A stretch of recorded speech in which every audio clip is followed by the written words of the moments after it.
আসসালামু আলাইকুম। এরিকাজ কিচেনে নতুন আরেকটি রেসিপি দেখার জন্য আপনাদের সবাইকে স্বাগত জানাচ্ছি। আপনারা সবাই কেমন আছেন? আজকে আমি আপনাদের সাথে শেয়ার করব অসাধারণ একটি রেসিপি। আজকে তৈরি করে দেখাবো আমের বাপা পিঠা বা আমের বিবিখানা পিঠা বা আমের কেকও বলা যেতে পারে। এই পিঠাটি খেতে অসম্ভব মজাদার হয় আর তৈরি করা খুবই সহজ। আর এখন আমের ভরপুর সিজন। আমের এই বাপা পিঠাটি না খেলে মিস করবেন, তাই আর দেরি না করে তাড়াতাড়ি তৈরি করে ফেলুন। আশা করি রেসিপিটি আপনাদের সবার কাছে ভালো লাগবে। রেসিপিটি শুরু থেকে শেষ পর্যন্ত দেখতে থাকুন।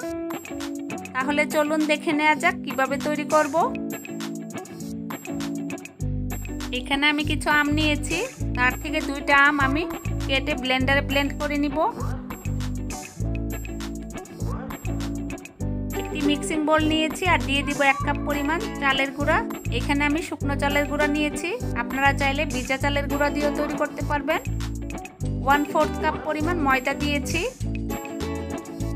ময়দার পরিবর্তে আটাও দিতে পারবেন। 1 চা চামচ পরিমাণ বেকিং পাউডার দিয়েছি, 1/4 চা চামচ বেকিং সোডা দিয়েছি, 1/4 চা চামচ লবণ দিয়েছি, 2 টেবিল চামচ গুঁড়া দুধ দিয়ে দিব। এখন আমি দিয়ে দিব 1/3 কাপ পরিমাণ চিনি। চিনিটা আপনারা আপনাদের টেস্ট অনুযায়ী দিয়ে নেবেন। আমি 1/3 কাপ পরিমাণই দিয়েছি, কারণ আমরা এখানে আম ব্যবহার করব। আমে অনেক মিষ্টি থাকে। সবগুলো শুকনো উপকরণ খুব ভালোভাবে মিশিয়ে নিচ্ছি।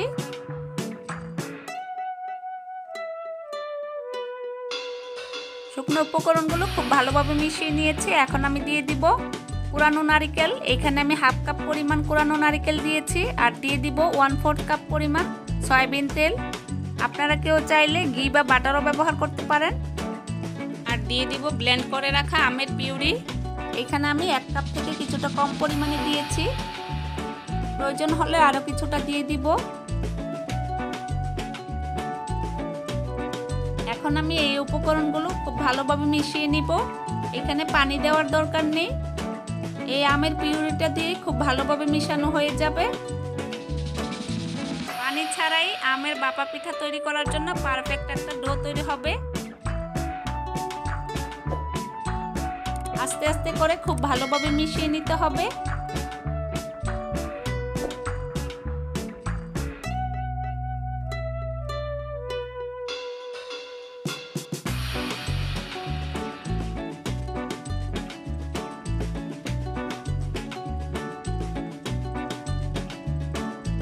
ভালোভাবে মিশিয়ে নিয়েছি, ঠিক এরকম হয়েছে ঘনত্বটা।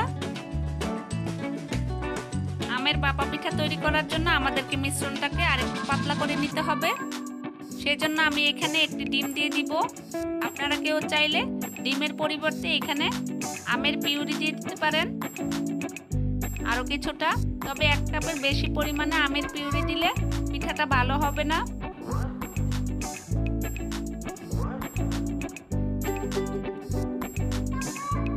মিশ্রণের সাথে ডিমটা খুব ভালোভাবে মিশিয়ে নিতে হবে।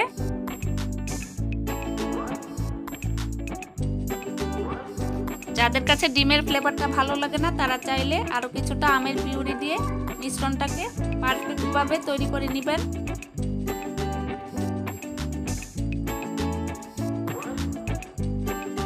খুব ভালোভাবে মিশিয়ে নিয়েছি।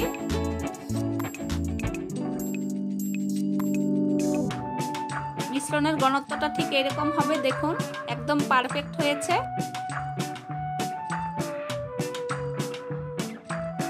এই মিশ্রণটাকে রেস্টে রাখার দরকার নেই।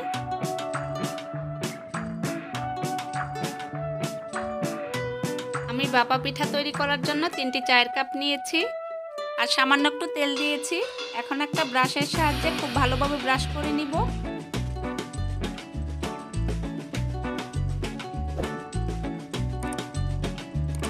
কাপগুলোতে ব্রাশ করা হয়ে গিয়েছে। এখন আমি পিঠার মিশ্রণ দিয়ে দিব।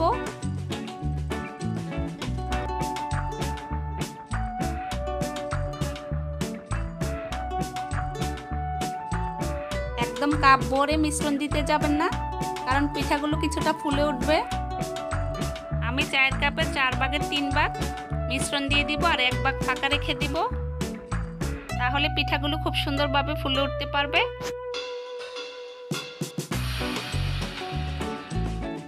সবগুলো কাপে আমার মিশ্রণ দেওয়া হয়ে গিয়েছে। দেখুন ঠিক এরকম ভাবে পিঠার মিশ্রণ দিয়ে দিতে হবে আর একটু টেপ করে নিতে হবে, যেন ভিতরে কোনো বাবলস থাকলে সেটা বের হয়ে যায়।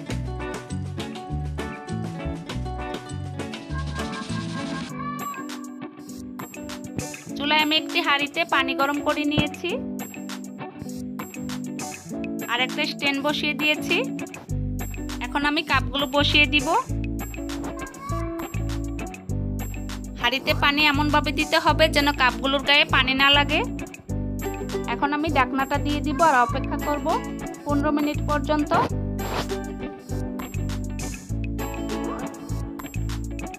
ফিরে আসছি 15 মিনিট পর।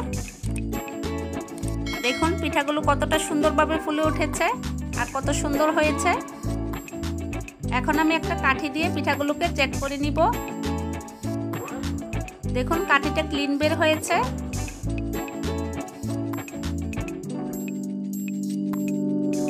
সবগুলো পিঠা খুব সুন্দরভাবে হয়েছে। এখন আমি চুলা থেকে নামিয়ে নিব। চুলা থেকে নামিয়ে আমি পিঠাটা ঠান্ডা করে নিয়েছি। এখন আমি কাপ থেকে পিঠাগুলো বের করে নিব। একটা চাকু দিয়ে পাশগুলো ছাড়িয়ে নিব।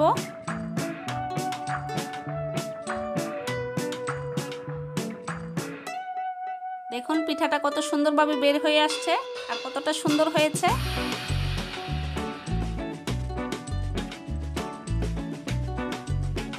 আর কতটা সফট হয়েছে দেখে নিশ্চয়ই বুঝতে পারছেন। একইভাবে আমি সবগুলো কাপ থেকে পিঠাগুলো বের করে নিব। রেসিপিটি যদি ভালো লাগে তাহলে আপনারা বাসায় ট্রাই করবেন আর আমাকে কমেন্ট করে জানাবেন কেমন লেগেছে। একটি পিঠা আমি কেটে দেখাচ্ছি। দেখুন পিঠাগুলো কতটা সুন্দর হয়েছে আর কতটা পারফেক্ট হয়েছে। রেসিপিটি ভালো লাগলে চ্যানেলটিকে সাবস্ক্রাইব করতে ভুলবেন না। ভিডিওটিতে একটি লাইক দিবেন। সম্ভব হলে ভিডিওটি সবার মাঝে শেয়ার করবেন। রেসিপিটি দেখার জন্য সবাইকে অসংখ্য ধন্যবাদ। আপনারা সবাই ভালো থাকবেন। দেখা হবে পরবর্তী কোনো নতুন রেসিপিতে। আল্লাহ হাফেজ।